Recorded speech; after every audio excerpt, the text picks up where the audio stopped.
c'est de la manière dont les politiciens, ce plan local, s'engagent sur le terrain de la qualité relationnelle dont il va être question ici.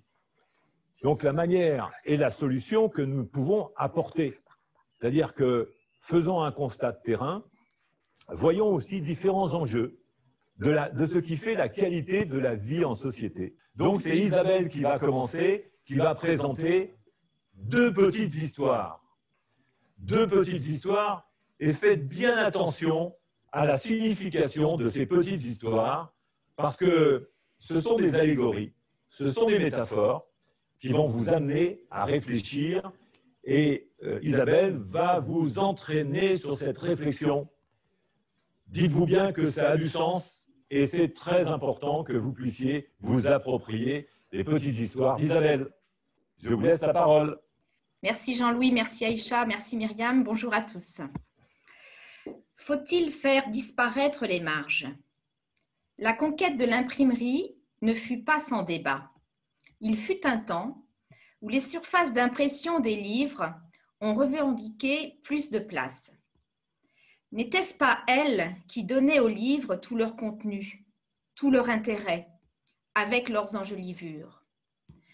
Non, les surfaces d'impression ne voulaient pas changer les formats. Elles revendiquaient avoir plus d'espace dessus, c'est tout. Elles proposèrent de repousser les marges.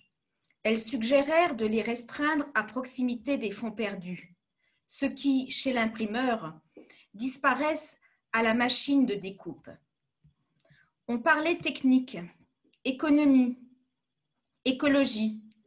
Le trouble gagna le monde du livre. Les arbres seraient moins sollicités, qu'il y aurait moins de pollution, moins de transport, moins de poids, plus de place dans les rayons des librairies. Les arguments étaient alignés. Face à l'écriture, les surfaces imprimées, les marges s'agitèrent en vain. On tenta de les égaliser ou de les restreindre. L'encre ne prit pas parti. L'affaire ne changeait rien pour elle. Mais à la surprise de tous, le silence sortit de son mutisme. « L'affaire est trompeuse, murmura-t-il. Les auteurs sont de plus en plus prolixes.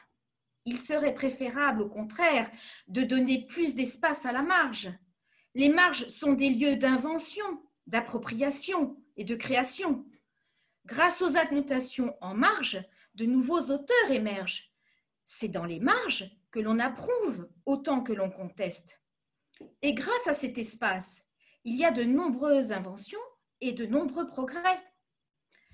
On constata qu'à la marge des villes, on rejetait les plus pauvres, coincés dans des cités de béton sur des espaces limités. On constata aussi que dans ces marges-là, la créativité sauvait les uns et les autres de la misère. Puis on parla gros sous. Soudain, on lorgna du côté des billets de banque. On fit le constat que les marges y avaient quasiment disparu. Serait-ce que le monde de la finance ne supporte pas les marges? Reprenons. La vie politique, c'est comme un livre, pas comme un billet de banque. Même à son insu, chaque personne pose des actes politiques, par adhésion, résignation, complaisance ou opposition. Le rejet de la manière de faire de la politique est aussi un acte politique. Et tout silencieux un jour se fait entendre. Ceux qui écrivent l'histoire peuvent imaginer la faire tout seuls. Ils incriminent ceux qui, de leur point de vue, sont à la marge de la société. Ils envisageraient volontiers de les reléguer dans quelques fonds perdus, mis à la découpe. Diverses, hétéroclites, les marges ont besoin d'espace.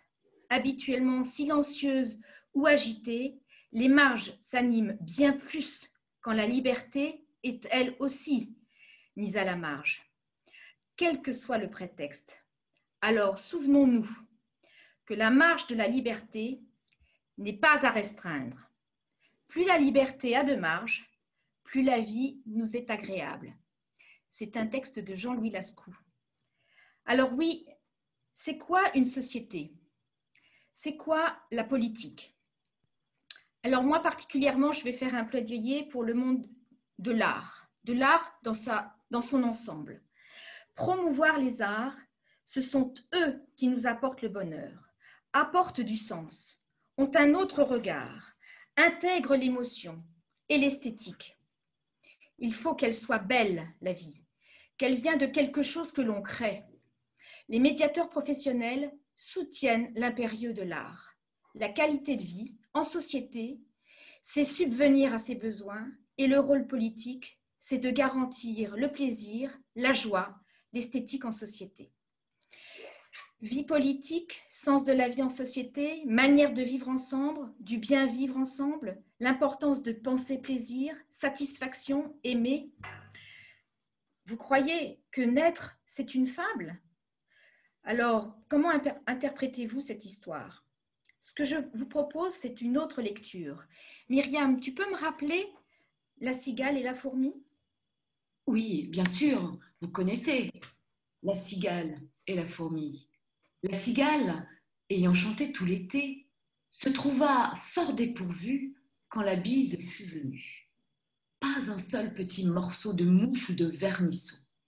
Elle alla crier famine chez la fourmi, sa voisine, la priant de lui prêter quelques grains pour subsister jusqu'à la saison nouvelle. « Je vous paierai, lui dit-elle, avant l'août. Foi d'animal, intérêt est principal. La fourmi n'est pas prêteuse. C'est là son moindre défaut. « Que faisiez-vous au temps chaud ?» dit-elle à sa emprunteuse. « Nuit et jour, à tout venant, je chantais, ne vous déplaise. »« Vous chantiez ? J'en suis fort aise. Eh bien, dansez maintenant. » Je te remercie Myriam. Et alors donc pour te donner la parole, je voulais simplement préciser que oui, je défendrai le monde des arts, le monde de la culture dans son ensemble au travers le monde. Merci pour votre écoute. Merci Isabelle, merci de ces propos autour de l'art. Mais alors, on se pose la question, c'est quoi notre marge de manœuvre à nous? Et si notre projet de vie de citoyen était partagé, échangé, participé? Nous avons tous une vie citoyenne de proximité, avec des projets. Bon, je suis élue, Jean-Louis Lascaux l'a dit, je suis élue, j'ai été maire d'une commune dans le Puy-de-Dôme, à Ambert. Et alors, c'est quoi un projet de maire? Alors, en tant que maire, vous savez, on a un projet de mandat. On se concentre autour de réalisations pour sa ville. Donc, moi, j'ai pu embellir le centre-ville, rénover un gymnase, créer un musée, équiper les écoles. Ça, c'est notre projet de maire. Mais, et aussi, sans le savoir, avec mon équipe de citoyens élus, j'avais posé un cadre. Ce cadre, c'était la charte de confiance. Dans l'équipe, on s'engageait à s'entendre jusqu'au bout du mandat. Vous savez, il y a souvent dans les équipes municipales des gens qui partent parce qu'ils ne s'entendent plus. Donc là, on a décidé et on a réussi à s'entendre jusqu'au bout du mandat, à se dire les choses, à communiquer. Ça, c'était, on va dire, un postulat de départ que j'ai fait intuitivement. Et puis, on est happé. On est happé par le quotidien. On a, en tant que maire, en tant qu'élu de proximité, bien les gens qui viennent nous voir, parce qu'ils nous font confiance. Vous savez, deux voisins qui se disputent parce qu'ils ne sont pas d'accord sur la place de la voiture qui est garée devant leur porte, sur le chien qui aboie. Et ils pensent que vous allez résoudre leurs problèmes. Alors oui, en tant qu'élu, en tant que maire, on y met toute notre meilleure volonté possible. Et puis, on donne notre avis. Et puis, les gens repartent. Et puis, 2 mois après, ils reviennent parce que rien n'est résolu. Et pourquoi rien n'est résolu? Pourquoi il y a de l'incompréhension, de la colère? Parce qu'ils n'ont pas pris eux-mêmes la décision de s'entendre. Ils ne se sont pas écoutés, ils ont laissé l'émotion les envahir, et ce qui a stoppé toute possibilité de raisonner, de réfléchir ensemble à une solution. C'est pour ça que, en tant que mère, en tant qu'élue, je me suis tournée vers la médiation professionnelle. Parce que l'intuition ne suffit pas. C'est bien l'intuition, mais ça ne suffit pas.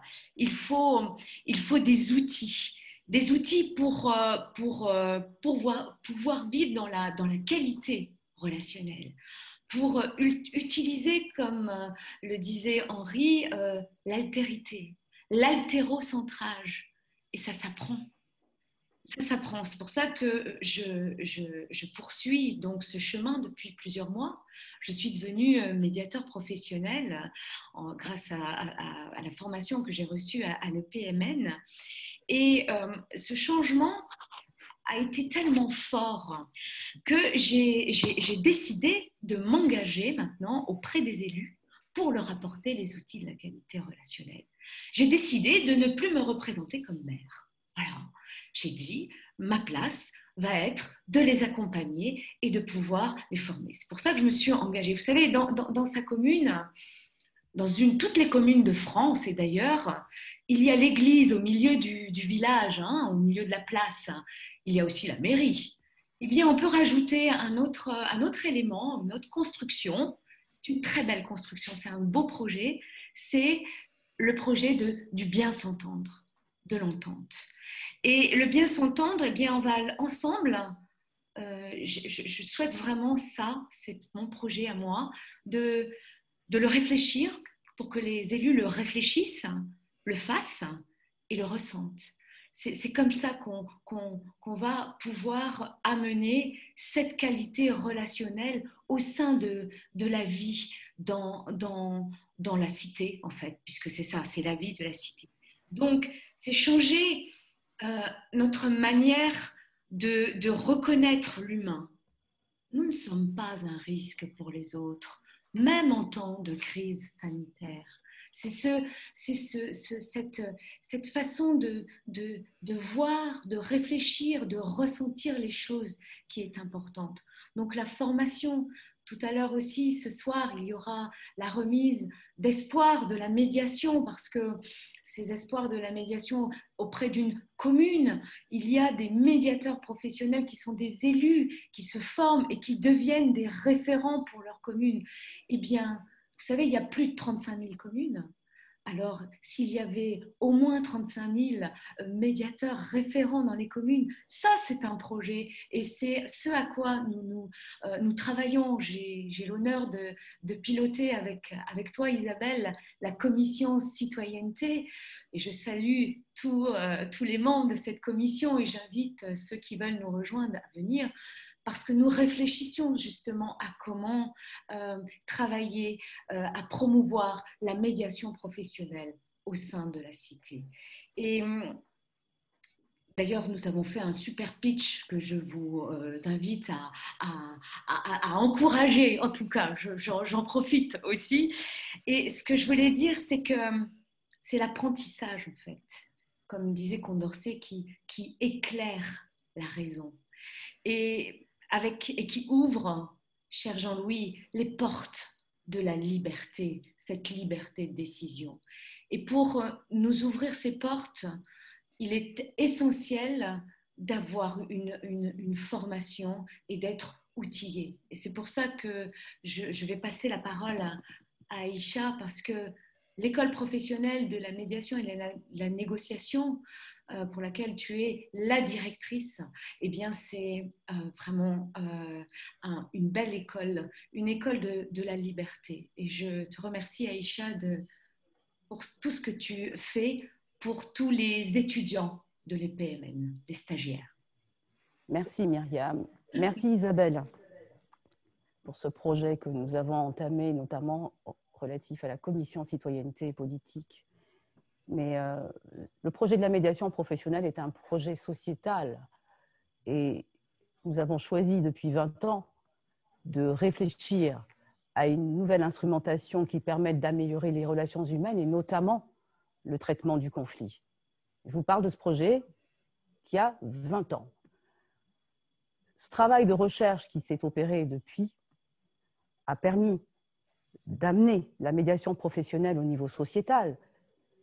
Aujourd'hui, le mot médiation est un mot qui est entendu de tout le monde, qui est presque à la mode. Simplement, il y a un aspect très important dans le mot médiation. Il faut considérer que c'est une instrumentation ou en tout cas une nouvelle discipline qui doit apporter des nouvelles compétences aujourd'hui pour améliorer la qualité des relations. Voilà le sens de la médiation professionnelle. Il s'agissait en tout cas de professionnaliser la médiation et tout ce travail continuera et va continuer de manière à ce que ce soit une discipline qui apporte à tous les secteurs d'activité des points d'amélioration sur la question relationnelle. Le conflit fait partie des relations. Il s'agit d'avoir une instrumentation, une méthode d'accompagnement qui soit résolutoire. Mais il est évident qu'intervenir sur le conflit, ça passe par un changement de paradigme. Et cette instrumentation impacte dans tous les secteurs d'activité. C'est la discipline du changement. La médiation professionnelle relève d'une ingénierie qui s'est développée pour accompagner les relations humaines et pour apporter et avoir aujourd'hui une nouvelle profession qui va accompagner tous les secteurs d'activité puisque notre expertise, c'est la relation. Donc, dès lors qu'il est question de relation, il est question de médiation professionnelle. Autrement dit, cette nouvelle profession qui aujourd'hui choisit d'accompagner tous les secteurs d'activité, dont la politique, mais aussi d'autres secteurs, puisque vous serez amené durant ces 2 jours à participer à un certain nombre d'ateliers, et vous comprendrez comment cette ingénierie impacte et apporte de l'instrumentation pour permettre justement d'organiser notre société autour de l'entente et l'entente sociale. L'entente et l'entente sociale, je vous fais un lien entre justement cette thématique et le rôle des élus. Nous avons travaillé et démarré ce travail de recherche puisque la médiation professionnelle fait l'objet de recherche de manière sectorielle. Et donc, le secteur politique aujourd'hui, et notamment les élus, merci Myriam en tout cas pour tout ce travail que nous avons pu réaliser depuis tous ces derniers mois et avec tout ce chantier qui est à venir pour l'accompagnement des élus. L'instrumentation va permettre aux élus de pouvoir organiser en interne dans les municipalités, mais aussi dans les relations en interne avec les salariés des municipalités, mais aussi dans les relations avec les citoyens, une nouvelle instrumentation qui va favoriser des réunions de concertation avec des outils qui soient plus efficaces dans la mesure où l'objectif aujourd'hui est de remettre la personne au cœur du système, mais surtout, en tout cas, d'améliorer la relation aux citoyens. Le PMN est la cheville ouvrière du développement de ce projet qui va accompagner tout type de relations professionnelles, parce qu'en réalité, vous verrez que pendant ces 2 jours, les autres secteurs vont être concernés aussi. Il y a une école aujourd'hui, une école qui apprend à être en relation. Dans cette crise que nous traversons, il est important, utile de comprendre que ces compétences n'ont pas été acquises à l'école par tout type d'individus. Nous avons tous des diplômes, nous avons tous des compétences. Aujourd'hui, nous allons devoir apprendre à être en relation avec des tiers. La qualité relationnelle reste la compétence fondamentale de la discipline. Nous avons une ingénierie. Être en relation aujourd'hui, ben oui, il y a des ingénieurs, les médiateurs professionnels sont des ingénieurs aujourd'hui de la relation. Et ces compétences-là sont universelles. Et la preuve, nous avons effectivement des lieux de formation dans les Caraïbes depuis 2005. Nous accompagnons et nous apportons ces compétences-là. Et donc, les élus aussi des Caraïbes vont pouvoir être instrumentés. Le réseau de la médiation professionnelle est très large. Nous avons énormément d'élus qui ont des responsabilités dans des municipalités et qui se servent de nos outils et ont des résultats certains. Myriam Fougère sera la pilote en tant qu'ancienne maire, mais aussi avec des responsabilités et conseillère régionale pour apporter toute cette instrumentation et accompagner le dialogue social, l'instrumentation pour les élus pour pouvoir mener à bien les nouvelles missions qu'ils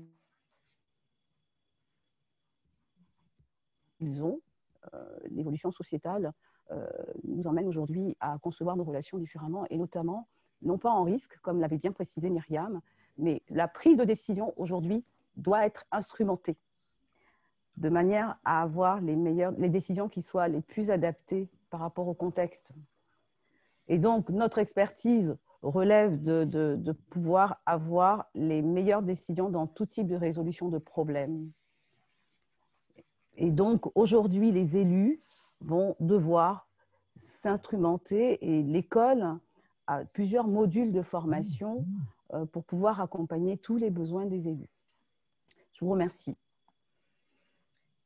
Merci beaucoup, Aïcha. Et effectivement, ce qui est important aussi, c'est cette pluridisciplinarité que l'on peut avoir, et cette méthode qu'enseigne le PMN, c'est par module. C'est-à-dire qu'effectivement, les personnes peuvent s'inscrire sur des petits modules, des modules plus longs. Et c'est cette offre de service qui me paraît essentielle, parce qu'en fait, ça s'adapte pour tout le monde dans le monde entier, et puis maintenant même en anglais, puisque Yulun le fait en anglais. Donc, en tout cas, merci pour ce moment de partage avec vous.